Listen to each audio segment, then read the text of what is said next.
Bienvenidos a un nuevo análisis a fondo. Hoy tenemos sobre la mesa un tema que, bueno, seguro que resuena con cualquiera que haya intentado aprender un idioma para empezar una nueva vida en otro país. Hola, ¿qué tal?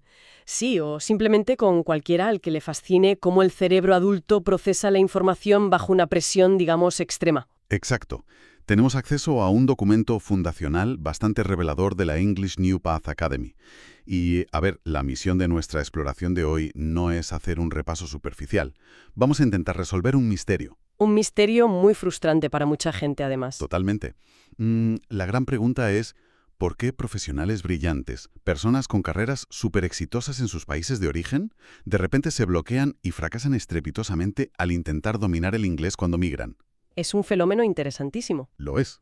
Y vamos a analizar cómo un enfoque centrado en la estrategia, en la fonología y, sorprendentemente, en la psicología humana, pues propone cambiar por completo las reglas del juego. Es un punto de partida excelente, porque desde la primera línea queda clarísimo que no estamos ante una campaña publicitaria convencional, ni un folleto de marketing de estos que abundan hoy en día. Ya, de esos hay miles. Exacto. Se lee más bien como una autopsia, una crítica profunda y sobre todo muy estructurada al sistema tradicional de enseñanza de idiomas. Diagnostica un problema sistémico y propone una solución basada en la experiencia directa con personas que literalmente se juegan su futuro. Claro, su visado, su carrera en el extranjero, todo. Eso es. Vale, vamos a desgranar esto, porque los autores la verdad es que no se andan con rodeos. De hecho, se desmarcan de inmediato de lo que denominan promesas rápidas y fórmulas milagro. Los clásicos vendehumos, vaya. Sí, sí. Quien nos escuche seguro que reconoce esos típicos anuncios en Internet que prometen aprobar un examen oficial o hablar como un nativo en... En 4 semanas. 4 semanas, exacto. Es absurdo. El texto rechaza esa ilusión de plano. De hecho, la califica casi de irresponsable. Y lo fascinante de esto es cómo se redefine inmediatamente la raíz del problema.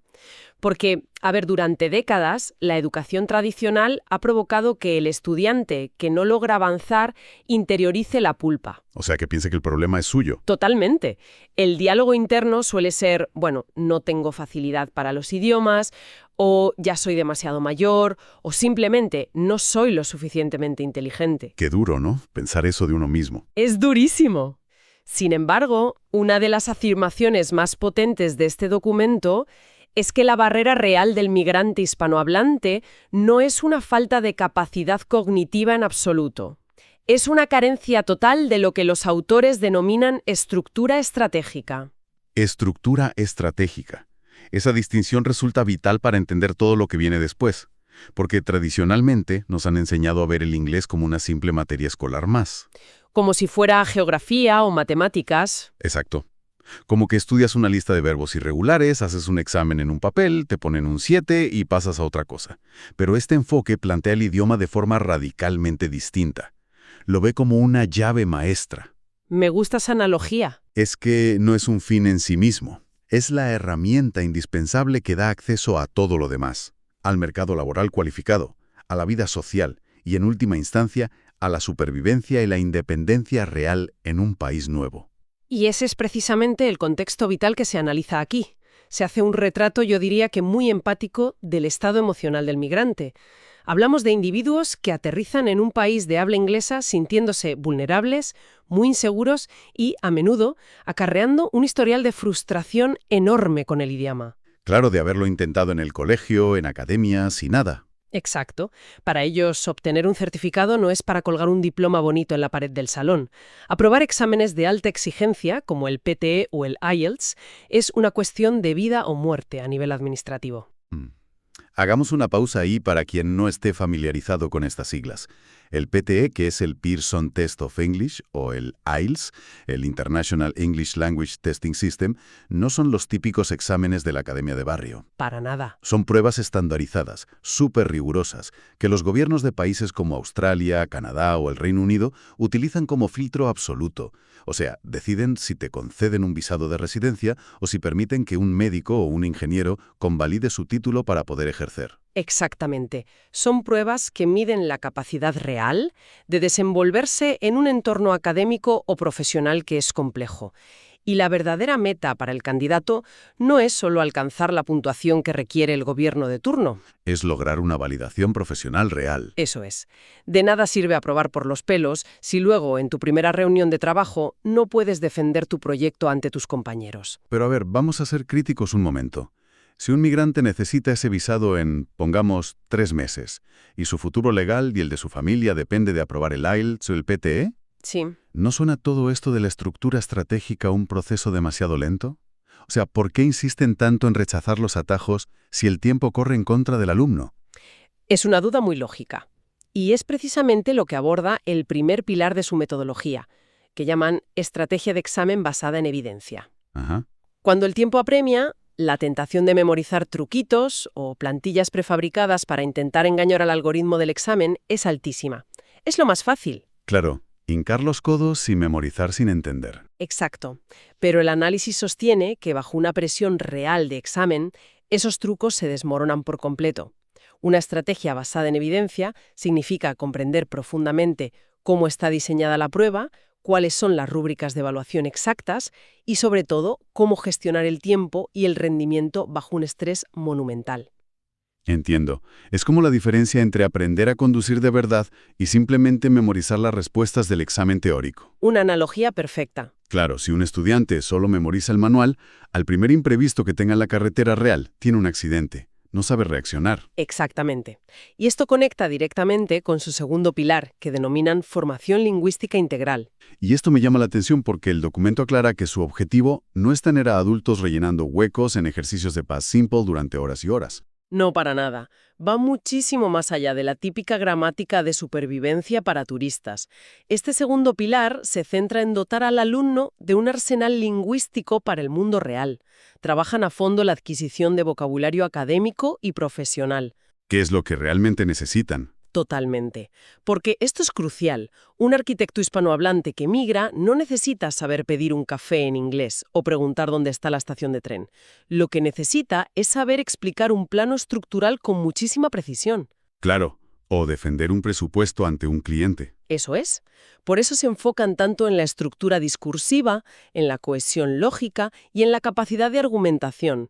Básicamente enseñan a estructurar el pensamiento directamente en inglés para poder redactar informes o debatir ideas complejas de forma coherente. Aquí es donde se pone realmente interesante, porque esa precisión para argumentar en el mundo real o en un examen de alto nivel es completamente imposible si el interlocutor tiene que hacer un esfuerzo titánico para descifrar qué narices estás intentando decir. Imposible, ¿sí? Y ahí entramos de lleno en lo que catalogan como su tercer pilar, que es francamente una bofetada de realidad. Lo llaman la revolución fonológica. Exponen un contraste brutal.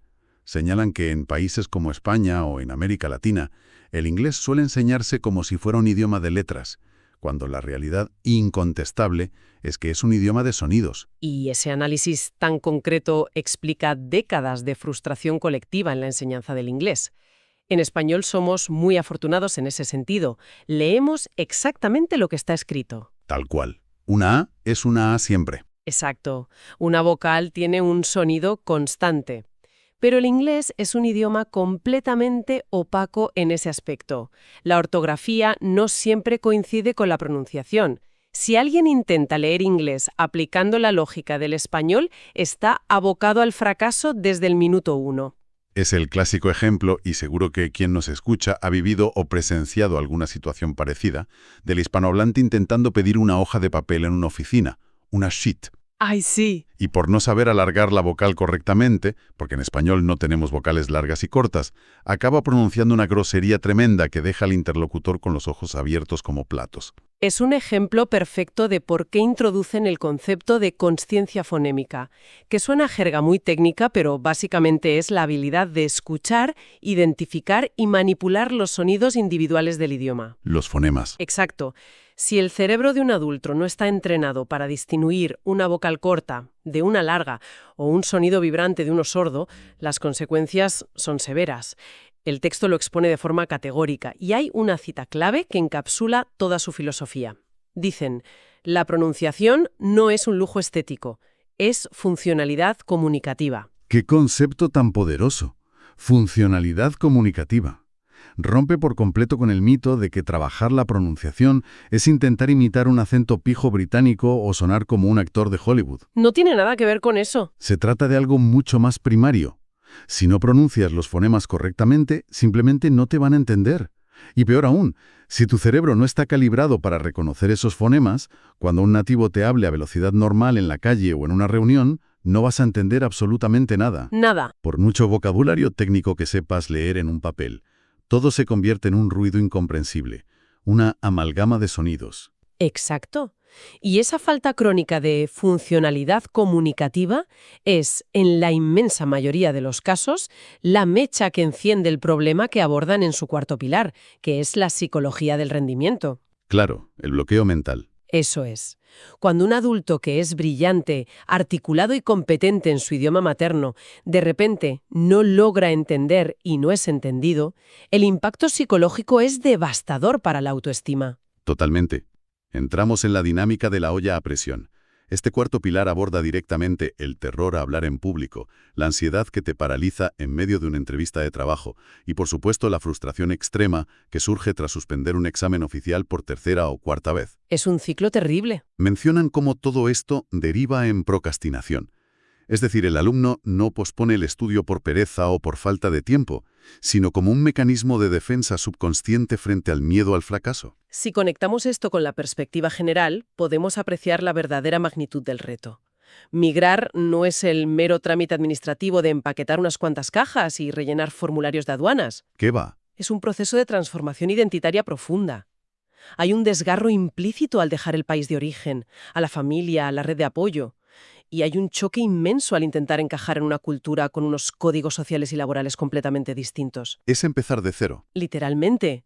Y comprender esto es vital, no solo para quien esté aprendiendo inglés ahora mismo, sino para entender cómo el cerebro adulto procesa el aprendizaje en situaciones que percibe como de pura supervivencia. Y para lidiar con ese estado de supervivencia constante, el programa introduce un elemento que rara vez, por no decir nunca, se ve en las academias de idiomas tradicionales. Hablan del coaching ontológico. Un término interesante. Sí. Al principio suena a conceptos excesivamente técnico o incluso a la típica autoayuda barata, pero la definición que manejan en el documento es muy pragmática. No se trata de poner frases motivadoras en la pared o decir tú puedes con todo. El coaching ontológico trabaja sobre cómo el individuo interpreta su propia realidad, cómo el lenguaje que usa consigo mismo moldea sus emociones y, en consecuencia, sus acciones. Así es. Interviene directamente sobre los bloqueos que mencionábamos hace un momento. Ayuda al estudiante a cambiar su perspectiva radicalmente. Pasar del clásico «soy un desastre para los idiomas» o «esto no es lo mío». Hasta ahora no he utilizado la estrategia adecuada. Exactamente. El objetivo principal es desarticular el miedo a equivocarse, que es sin duda el mayor enemigo de la fluidez verbal, y fomentar un compromiso real y sostenible con el proceso, mitigando ese choque cultural del que hablábamos. De la lectura detallada de esta sección se extrae una premisa que debería estar enmarcada en la entrada de cualquier centro educativo. Y cito, sin bienestar emocional, el aprendizaje no se sostiene. Es que es pura neurociencia básica. Totalmente. Si una persona está consumida por la ansiedad, con los niveles de cortisol por las nubes frente a la pantalla del ordenador haciendo un examen, su cerebro entra automáticamente en modo de alerta, de lucha o huida. Y ahí se bloquea todo. Claro. En ese estado, la corteza prefrontal, que es la encargada de la memoria, de la toma de decisiones y del procesamiento complejo, literalmente se apaga. Simplemente no está en condiciones de recuperar el vocabulario que estudió o de estructurar una frase gramaticalmente correcta, por muy buena que sea la metodología del profesor. Es como intentar construir un rascacielos sobre un terreno sísmico y sin haber puesto los cimientos. Se va a caer. Necesitas estabilizar el terreno emocional primero, reducir la ansiedad basal, para que la adquisición del lenguaje pueda ocurrir de forma natural y, sobre todo, para que se retenga a largo plazo. Una base sólida. Eso es. Y hablando de construir bases sólidas, resulta muy ilustrativo ver cómo toda esta filosofía teórica, que suena muy bien sobre el papel, se ha traducido en la infraestructura real de la academia y en los resultados tangibles que muestran. Sí, la evolución de este proyecto es digna de mención.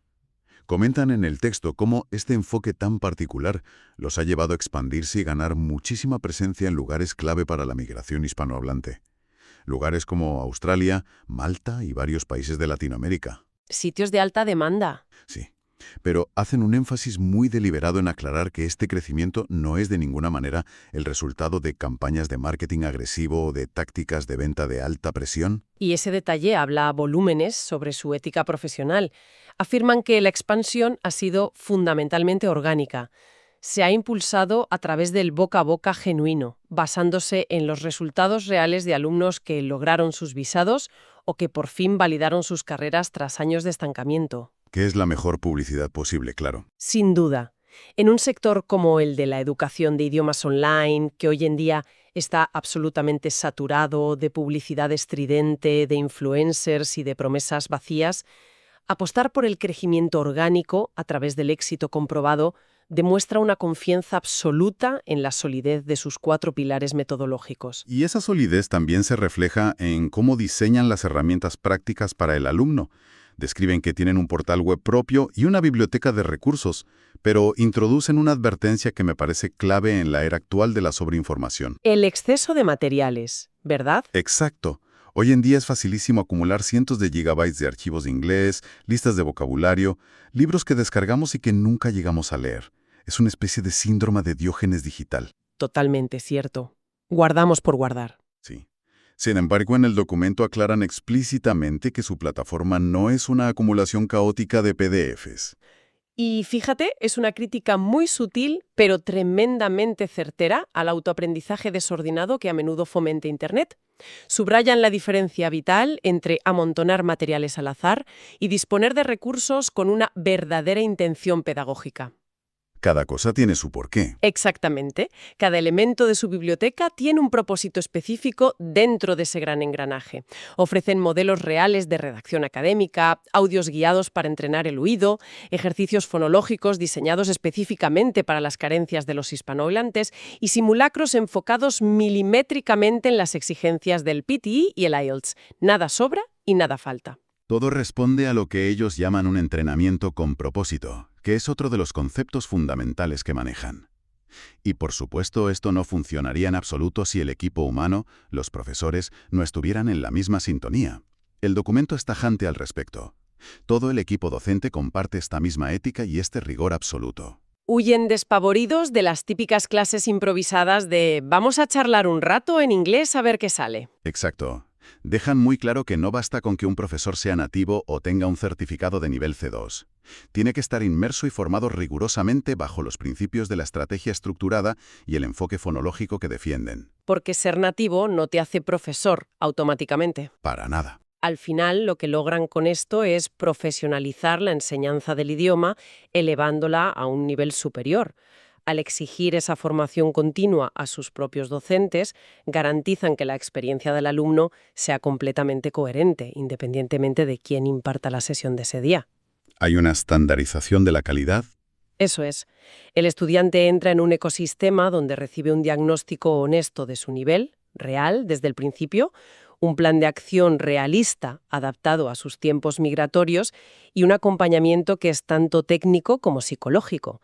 Se elimina por completo esa sensación tan común de tener clases inconexas que no llevan a ninguna meta clara. Entonces, ¿qué significa todo esto? Si nos alejamos un poco y miramos el panorama completo que nos ha ofrecido esta exploración detallada, la conclusión es que estamos ante un cambio de paradigma absoluto. El inglés, especialmente cuando hay un proyecto migratorio complejo de por medio, no puede seguir tratándose como un trámite burocrático, una simple casilla más que marcar en un formulario de inmigración. Es mucho más que eso. Es el puente fundamental hacia la inserción real en una nueva sociedad. Y lo que demuestra este análisis a fondo es que si dejamos de lado la memorización mecánica de toda la vida y adoptamos un plan estructurado que integre la realidad fonética del idioma y que respete la enorme complejidad psicológica del estudiante adulto, el resultado es verdaderamente transformador. Literalmente, cambia trayectorias de vida. Sin exagerar. Convierte a una persona que estaba estancada y paralizada por el miedo en un profesional validado, seguro de sí mismo y plenamente integrado en su nuevo entorno laboral y social. Esto plantea una pregunta importante, una reflexión final para llevarnos a casa tras diseccionar todos estos conceptos de la academia.